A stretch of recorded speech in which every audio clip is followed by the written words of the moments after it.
الحمد لله الحمد لله رب العالمين والعاقبة للمتقين والصلاة والسلام على سيد الأنبياء والمرسلين أما بعد فأعوذ بالله من الشيطان الرجيم بسم الله الرحمن الرحيم إن أكرمكم عند الله أتقاكم إن الله عليم خبير آمنت بالله صدق الله العظيم وصدق رسوله النبي الكريم الرؤوف الرحيم قد قال الله تبارك وتعالى في القرآن المجيد والفرقان الحميد ببركته إن الله وملائكته يصلون على النبي يا أيها الذين آمنوا صلوا عليه وسلموا تسلیما۔ بآواز بلند محبت کے ساتھ درود و سلام پڑھ لیجیے۔ الصلاۃ والسلام علیک یا سیدی یا رسول اللہ وعلی آلک واصحابک یا سیدی یا حبیب اللہ۔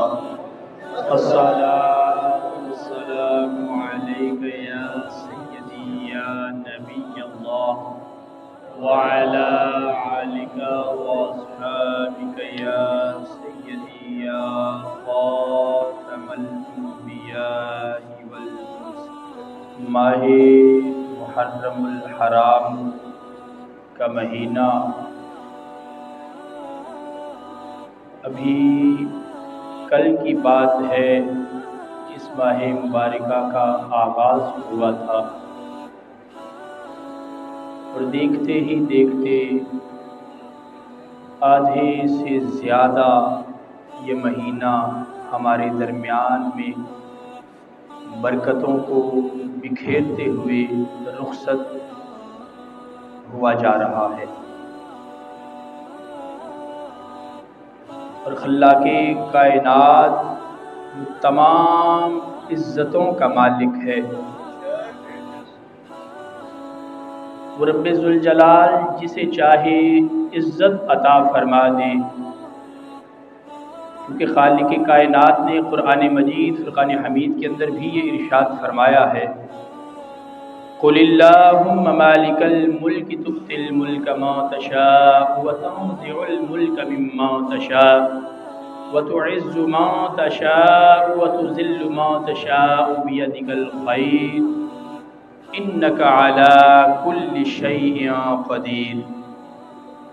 اس آیہ مبارکہ کے اندر بھی رب کائنات نے یہی فرمایا ہے، قل اللہم، فرما دیجئے اے حبیب کہ اللہ تبارک و تعالی ایسا مالک ہے کہ جو جسے چاہے عزت عطا فرما دیتا ہے۔ وہ رب ذوالجلال ایسا مالک ہے کہ اے محبوب آپ پروردگار عالم کی بارگاہ میں یوں عرض کیجئے کہ اے مالک تو ایسا مالک ہے کہ تو جسے چاہے عزت عطا فرما دے، جسے چاہے سلطنت عطا فرما دے، جسے چاہے اے مالک تو سرداری عطا فرما دے، اور مالک تو جسے چاہے سرداری سے نیچے بھی اتار سکتا ہے۔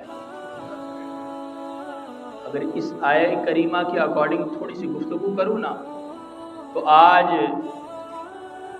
ہمارے درمیان جو ہمارے حاکم موجود ہیں وہ ایسے بنے بیٹھے ہیں کہ جیسے وہ کائنات کے اختتام تک وہی حاکم ہیں، وہ یہ جانتے ہی نہیں ہیں یہ کرسی چند دن کی بات ہے، چند دنوں کے بعد ہمیں اس کرسی سے اترنا بھی ہے۔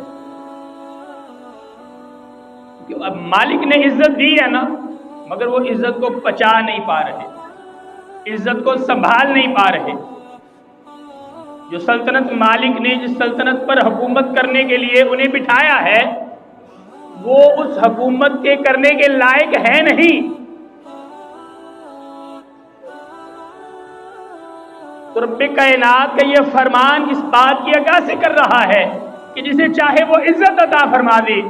قل اللہم مالک الملک وتؤتی الملک ما تشاء وتعز ما تشاء وتذل ما تشاء بیدک الخیر انک علی کل شیء قدیر، کہ اے مالک تو جسے چاہتا ہے سلطنت عطا فرما دیتا ہے، اور تو جسے چاہتا ہے اس سلطنت کو چھین لیتا ہے۔ میں زیادہ پیچھے نہیں جاتا، قریب کی ہی بات کر لیتا ہوں، ماضی قریب کی۔ وطن عزیز کو بنے ہوئے کتنا عرصہ ہوا ہے؟ تقریباً 76 سال کا عرصہ گزر چکا ہے۔ ان 76 سالوں کے اندر کتنے آئے اور کتنے گئے؟ سلطنت ملی، پھر اس سلطنت کو چھین لیا گیا، پھر کوئی دوسرا آ کر بیٹھا جس نے چھینا تھا، پھر اسے اتار دیا گیا، اس سے سلطنت لے لی گئی، چھین لی گئی اس سے سلطنت۔ یہ در حقیقت دنیا میں کوئی نہیں چھین رہا، میرا مالک ہے جو چھین رہا۔ یہ میرے مالک کی کرم نوازی ہے، میرا مالک کی یہ قدرت ہے۔ اور پھر آگے فرمایا تو جسے چاہتا ہے عزت عطا فرما دیتا ہے، جسے چاہتا ہے بلندیوں پر بٹھا دیتا ہے، اور جسے چاہتا ہے ذلت کی گہرائی میں مبتلا کر دیتا ہے۔ ہم نہیں جانتے کہ جس کی ہم عزت کر رہے ہیں رب کی بارگاہ میں اس کا کیا مقام ہے، رب کی بارگاہ میں اس کا مرتبہ کیا ہے۔ موسیٰ علیہ نبینا علیہ السلام کو رب کائنات کی طرف سے حکم ہوا کہ اے موسیٰ، وہ فلاں روڑی پر ایک میرا دوست مر گیا ہے، اس کا جنازہ جا کے پڑھانا ہے۔ جب موسیٰ علیہ السلام اس کے بارے میں پوچھتے پوچھاتے وہاں پر پہنچے نا، تو لوگ اس کے قریب سے گزر رہے ہیں، کوئی اس کو پوچھ ہی نہیں رہا، کوئی اس کی طرف دیکھ ہی نہیں رہا۔ موسیٰ علیہ السلام نے جب اس کو ہاتھ لگایا اس کے کفن دفن کا انتظام کرنے کے لیے، تو لوگوں نے کہا کہ آپ کیا جانتے ہیں اس کے بارے میں؟ یہ تو زانی ہے، یہ تو پاپی ہے، یہ گنہگار ہے، اس نے تو کائنات میں کوئی اچھا عمل کیا ہی نہیں ہے۔ اب دنیا داروں کی نظر میں وہ کیا ہے؟ دنیا داروں کی نظر میں وہ گنہگار ہے، دنیا داروں کی نظر میں وہ ذلیل ہے، مگر مالک کی بارگاہ میں اس کا کیا مرتبہ ہے کہ مالک اپنے نبی سے فرما رہا ہے کہ میرا وہ دوست ہے، اس کا جا کر جنازہ پڑھ دو۔ لیکن ہم نہیں جانتے کہ رب کائنات کی بارگاہ میں کس کا کیا مقام ہے، کس کا کیا مرتبہ ہے۔ بظاہر دنیا میں جسے ہم حقیر سمجھتے ہیں نا، رب کی بارگاہ میں وہ بہت بلند مرتبے پر فائز ہوتا ہے۔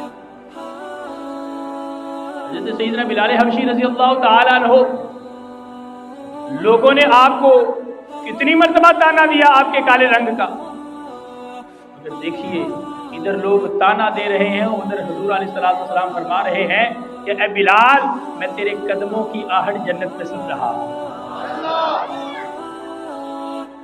حضرت بلال حبشی کو اللہ تعالیٰ نے کیا مقام عطا فرمایا ہے کہ حضور خود اپنی زبان اطہر سے یہ فرما رہے ہیں کہ بلال، تیرے قدموں کی آہٹ میں دنیا میں رہتے ہوئے جنت میں سن رہا ہوں۔ انہوں نے ایسا کون سا عمل کیا ہے؟ جب دین اسلام قبول کیا نا، تو زبان سے صرف ایک ہی صدا بلند ہوئی، احد احد، اللہ ایک ہی ہے، اللہ ایک ہی ہے۔ اس کے علاوہ آپ کی زبان سے کوئی اور کلمہ نکلا ہی نہیں ہے، حتیٰ کہ آپ کا مالک امیہ بن خلف اس قدر ظلم و ستم آپ پر ڈھائے، مگر پھر بھی آپ کے قدم نہیں لڑکھڑائے، کہ صحرا کی تپتی ریت پر آپ کو لٹا کر اور آپ کے سینہ مبارکہ پر پتھر رکھ دیا۔ نیچے سے زمین کی ریت کی تپش ہے، اوپر سے گرم پتھر آپ کے سینے پر رکھا ہوا ہے، اور تقاضا کیا جا رہا ہے کہ جس دین کو قبول کیا ہے اس دین کا نام لینا چھوڑ دو، ہمارے آبا کے دین کی طرف واپس لوٹ آؤ۔ جس طرح پہلے بتوں کی پوجا کیا کرتے تھے ہم، ہمارے ساتھ مل کر بتوں کی ابھی بھی پوجا کرو، مگر جناب سیدنا بلال حبشی رضی اللہ تعالی عنہ ایک ہی زبان سے کلمہ نکل رہا ہے، احد اللہ ایک ہی ہے، اللہ ایک ہی ہے۔ جس نبی کا کلمہ پڑھا ہے نا، کلمہ ایسے ہی نہیں پڑھ لیا، نبی دو جہاں کا کلمہ ایسے ہی نہیں پڑھ لیا کہ تمہاری ان سختیوں کو میں برداشت نہ کر پاؤں، تم نے جتنی سختیاں کرنی ہیں، جتنی اذیتیں دینی ہیں تم دے لو۔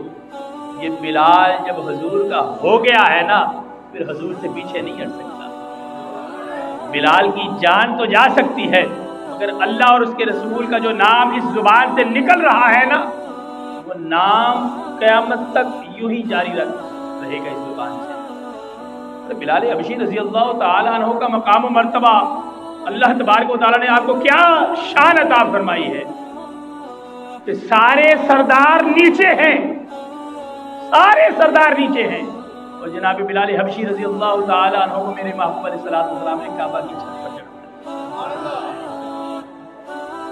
کیا کم مقام و مرتبہ ہے؟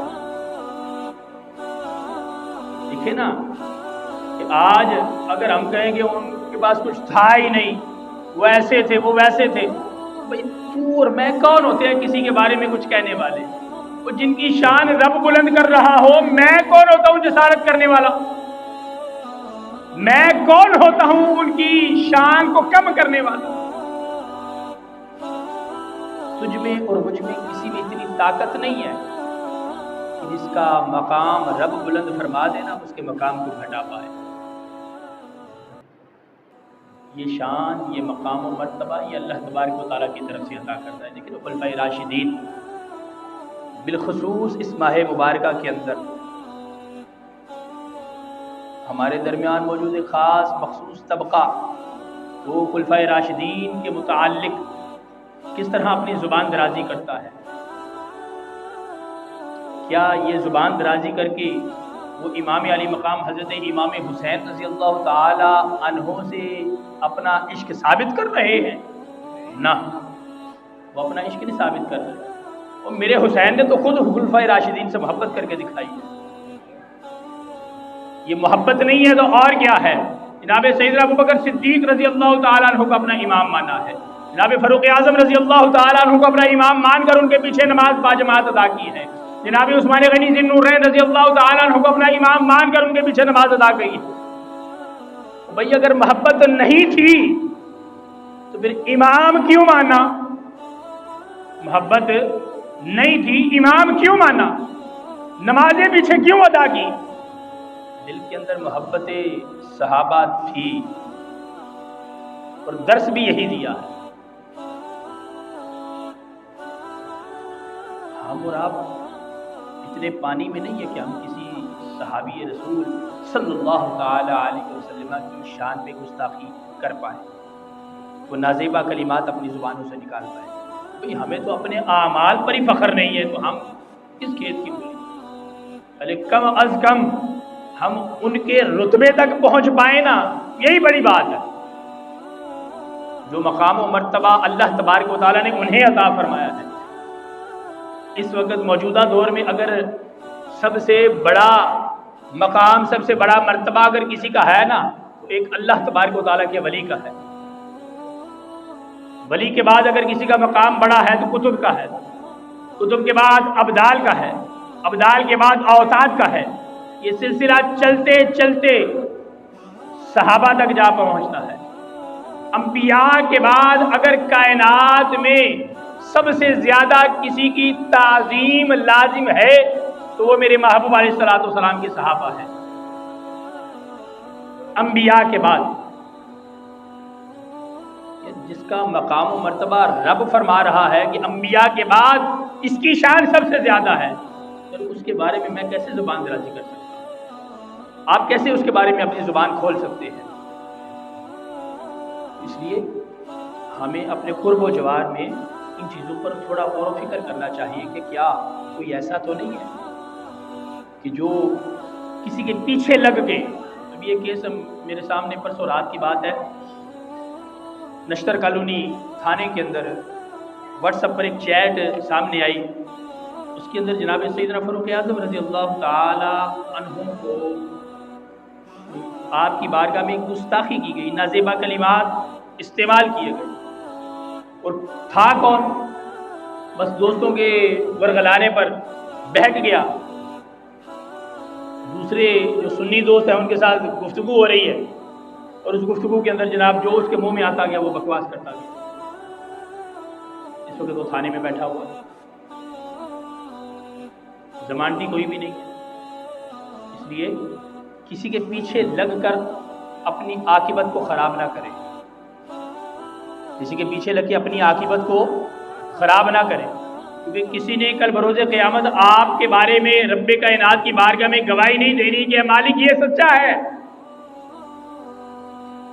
وہاں پہ تو اس حشر کے میدان کے اندر ہر ایک کو اپنی اپنی پڑی ہوگی، نفسا نفسی کا عالم ہوگا، اس نفسا نفسی کے عالم کے اندر کوئی کسی کے بارے میں کچھ نہیں کہہ سکے گا، کوئی کسی کے بارے میں کچھ کہہ ہی نہیں سکے گا۔ بات ہو رہی تھی جناب حضرت سیدنا بلال حبشی رضی اللہ تعالیٰ عنہ، رئیس المؤذنین، سید المؤذنین، یعنی کائنات کے جتنے بھی مؤذن ہیں تمام کے سردار حضرت سیدنا بلال حبشی رضی اللہ تعالیٰ عنہ، آپ کے وصال پرملال کے حوالے سے روایات مختلف ہیں۔ ایک روایت کے مطابق 17 محرم الحرام اور ایک روایت کے مطابق 20 محرم الحرام کو آپ کا یوم وصال ہے، اسی مناسبت سے آپ کی سیرت پاک کے چند پہلو آپ کے سامنے رکھوں گا۔ حضرت سیدنا بلال حبشی رضی اللہ تعالی عنہ، ان کا پورا نام سیدنا بلال بن رباح حبشی رضی اللہ تعالی عنہ، اور آپ کی ولادت باسعادت جو ہے یمن اور عرب کے درمیان ایک ایسا علاقہ جسے سرات کہا جاتا ہے، اس علاقے کے اندر آپ کی ولادت ہوئی، اور آپ کا ننیال جو ہے وہ حبشہ ہے، اسی مناسبت سے آپ کو حبشی کہا جاتا ہے۔ حضرت بلال حبشی کا ننیال کہاں کا ہے؟ حبشہ سے تعلق رکھتے ہیں ننیال جو ہے۔ اور پھر آقا دو عالم صلی اللہ تعالی علیہ وسلم کی ولادت باسعادت کے تقریباً 10 سال بعد آپ کی ولادت ہوتی ہے، ایک محتاط اندازے کے مطابق آپ کی ولادت حضور علیہ الصلوۃ والسلام کی ولادت باسعادت کے کتنے سال بعد؟ 10 سال بعد آپ کی ولادت باسعادت ہوتی ہے، یعنی کہ آپ پیدا ہوتے ہیں، اور اللہ تبارک و تعالیٰ نے آپ کو یہ اعزاز عطا فرمایا، یہ عزت اللہ تبارک و تعالیٰ نے آپ کو عطا فرمائی ہے کہ آغاز میں جب دائرہ اسلام میں مسلمان داخل ہو رہے تھے نا، تو یہ ابتداءً جو مسلمان دائرہ اسلام میں داخل ہوئے تھے آپ کا شمار بھی ان مسلمانوں کے اندر ہوتا ہے۔ حضرت بلال حبشی رضی اللہ تعالیٰ عنہ کا شمار ان مسلمانوں میں ہوتا ہے کہ جو ابتداءً دین اسلام میں داخل ہوئے تھے، دائرہ اسلام میں داخل ہوئے تھے، اور قبول اسلام کے بعد جتنی تکالیف آپ نے برداشت کی ہے نا، اللہ تبارک و تعالیٰ نے ان تکالیف کے عوض آپ کو بہت کچھ عطا فرما دیا۔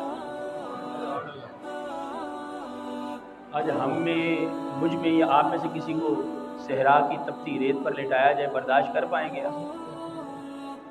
صحرا کی تپتی ریت تو بڑی دور کی بات ہے، کہا جائے نا کہ بھئی یہ باہر فرش ہے، اس فرش پر صرف 5 منٹ دھوپ فرش پر پڑ رہی ہے، صرف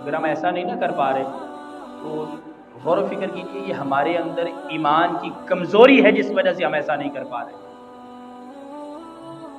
یہ ہمارے اندر ایمان کی کمزوری ہے۔ مسلمان تو ہم ہیں، ایمان والے تو ہم ہیں، مگر ہمارا ایمان بہت کمزور ہے، بہت کمزور ہے۔ اس لیے اس حوالے سے ہمیں غور و فکر کرنا چاہیے کہ ہم مسلمان کیا صرف نام کے ہی رہ گئے؟ مسلمان تو ہم ہیں، مگر یہ دیکھیں کہ ہمارے اندر ایمان کی کمزوری کیوں کر پیدا ہو رہی ہے، کیوں ہم دین اسلام کی طرف صحیح معنوں میں راغب نہیں ہو پا رہے، دین اسلام کے احکامات پر صحیح معنوں میں ہم عمل کیوں نہیں کر پا رہے؟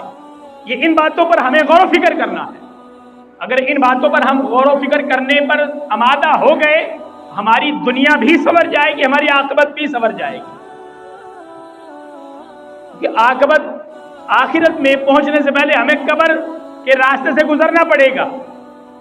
اگر ہم اپنی دنیا ہی سیدھی نہ کر پائے تو ہماری قبر بھی سیدھی نہیں ہو پائے گی. قبر کے اندر جو سوالات ہوں گے ہم ان سوالات کے جواب نہیں دے پائیں گے. آقا دو عالم صلی اللہ تعالی علیہ وسلم کے صحابہ نے جتنی اذیتیں برداشت کی ہیں نا، ہم ان کا 1% بھی برداشت کرنے کے قابل نہیں ہیں.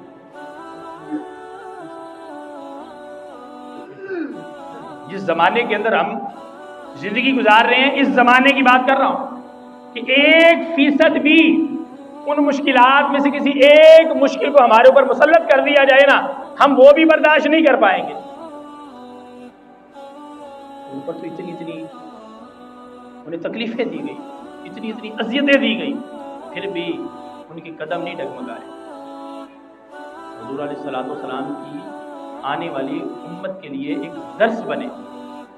دیکھیے کہ ہمارے اوپر اتنی پریشانیاں آئیں مگر پھر بھی ہم نے اسلام نہیں چھوڑا. آج تھوڑی سی مشکل آتی ہے نا، یار چھوڑو یار، اینج نہیں کرنا، اینج کرنا. یہ ہمارا دین رہ گیا. کیا یہی ہم دین کے پیروکار ہیں؟ صحیح معنوں میں اس دین پر ہمیں عمل کرنے کی ضرورت ہے. جناب سیدنا بلال حبشی رضی اللہ تعالی عنہ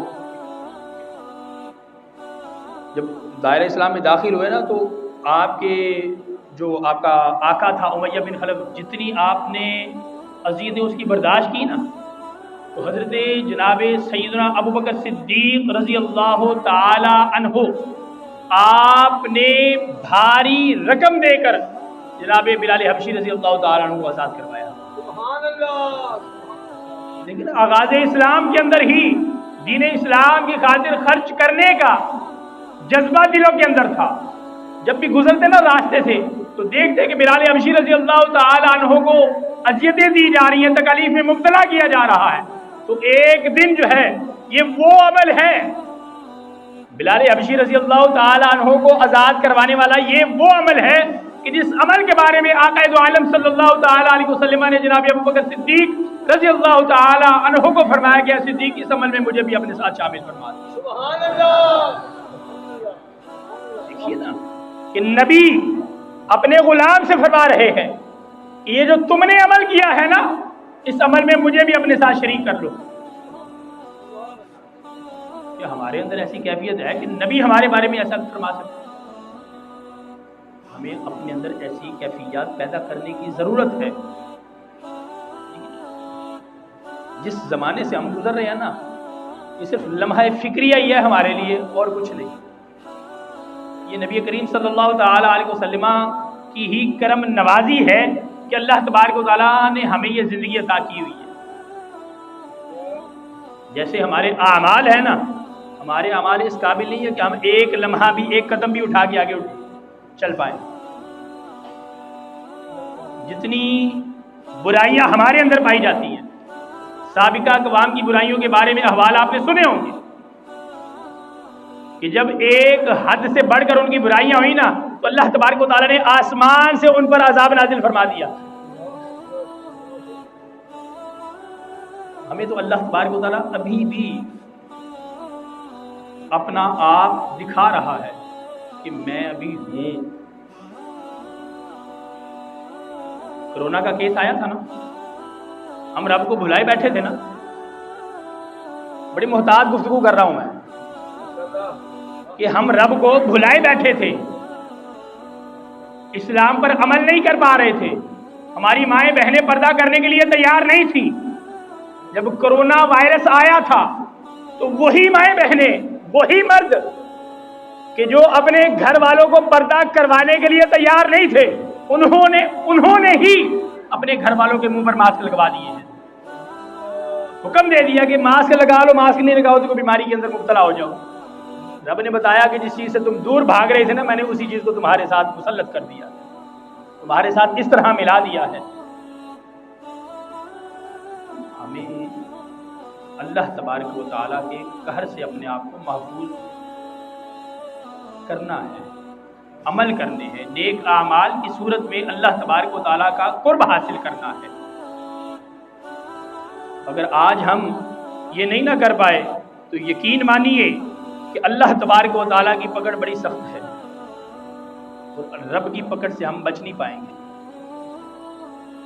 رب کی پکڑ سے ہم لوگ بچ نہیں پائیں گے۔ اس لیے اللہ تبارک و تعالیٰ کی یہ جو عطا کردہ نعمتیں ہیں، یہ عطا کردہ زندگی جو ہے، اس زندگی کو اللہ اور اس کے رسول صلی اللہ تعالی علیہ وسلم کی رضا و خوشنودی کو حاصل کرنے میں صرف کر دیں۔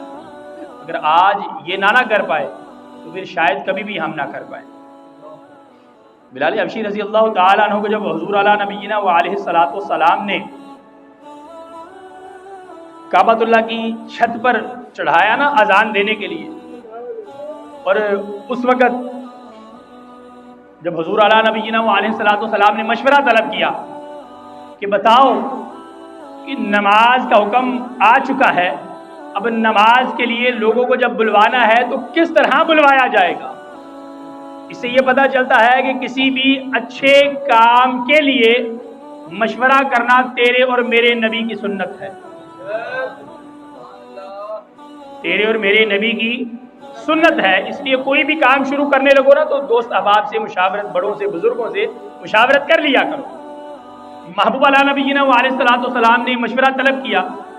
اب کسی نے مشورہ دیا کہ یا رسول اللہ صلی اللہ تعالی علیہ وسلم باجا بجا کر اعلان کیا جائے کہ جی نماز کا وقت ہو گیا ہے۔ محبوب علیہ الصلوۃ والسلام نے فرمایا کہ نہیں، ہم نے یہودیوں کی پیروی نہیں کرتی، یہودی باجا بجاتے ہیں۔ اب یہاں پر لفظ باجے کا ذکر آیا تو میں یہ بھی بات ساتھ ذکر کرتا چلوں کہ 14 اگست قریب آنے کو، آج 4 اگست ہے، اور 10 دن کے بعد 14 اگست ہمارے اس وطن کی آزادی کا دن ہے، اور ہم چھوٹے سے لے کر بڑے تک ایمانداری سے بتائیں کہ اس دن کو مناتے کیسے ہیں۔ ہمارے آبا نے اس وطن کو حاصل کرنے کے لیے اپنی جانوں کے نذرانے تک پیش کر دیے۔ قائد اعظم محمد علی جناح جس وقت جس وقت اس وطن کو حاصل کر لیا نا، تو بھارت سے یعنی جو ٹرین آ رہی تھی اس ٹرین کا انتظار کر رہے ہیں، استقبال کر رہے ہیں مسلمانوں کا کہ جو بھارت سے مسلمان پاکستان میں منتقل ہو رہے ہیں۔ جب ان کا انتظار کر رہے ہیں، جب وہ ٹرین ریلوے ٹریک پر اسٹیشن پر آ کر رکتی ہے، تو جب اس ٹرین میں سے کوئی بندہ باہر نہیں نہ نکلتا تو یہ جو صاحب قائد اعظم محمد علی جناح رحمۃ اللہ تعالی علیہ کے ساتھ استقبال کرنے کے لیے ریلوے اسٹیشن پر موجود تھے، جب کوئی باہر نہیں آیا تو یہ خود ٹرین کے ڈبوں کے اندر داخل ہوتے ہیں، تو آگے کا جو منظر تھا نا، وہ منظر دیکھ کر ہر ایک حیرت میں مبتلا ہو گیا، ہر ایک کی حیرت گم ہو گئی۔ یہ تو وہ مسلمان ہیں کہ جو اس وطن کے اندر آزادی کے ساتھ اپنی زندگی گزارنے کے لیے آ رہے تھے۔ کسی کا ہاتھ کٹا ہوا ہے، کسی کی آنکھیں نکال دی گئی ہیں، کسی کا سر قلم کر دیا گیا ہے، کسی کے کان اس کے چہرے کے ساتھ نہیں ہے۔ اس طرح ہم نے اس وطن کو حاصل کیا ہے، اور اس کی آزادی کے دن ہم لوگ کیا کرتے ہیں؟ باجے بجا کر استقبال کر رہے ہیں۔ ہم تو ان شہداء کو خراج عقیدت بھی پیش نہیں کرتے۔ یہ ہم مسلمان ہیں یار؟ کیسی مسلمانیت ہے ہماری یہ؟ جس وطن کو حاصل کرنے کے لیے ہمارے آبا نے اپنی جانوں کے نذرانے پیش کر دیے، ان آبا کو ہم کس طرح خراج عقیدت پیش کر رہے ہیں؟ ہم اپنے بچوں کو سمجھا ہی نہیں پا رہے کہ یار یہ وطن عزیز کس طرح ہم حاصل کر پائے ہیں۔ نہیں آج تک ہم سمجھا پائے۔ 76 سال اس وطن کو حاصل کرتے ہوئے ہو گئے ہیں، اس وطن کو آزاد ہوئے 76 سال کا عرصہ گزر چکا ہے، مگر آج تک ہم اپنے بچوں کو یہ نہیں سمجھا پائے دوستو یہ وطن کس طرح ہم نے حاصل کیا ہے۔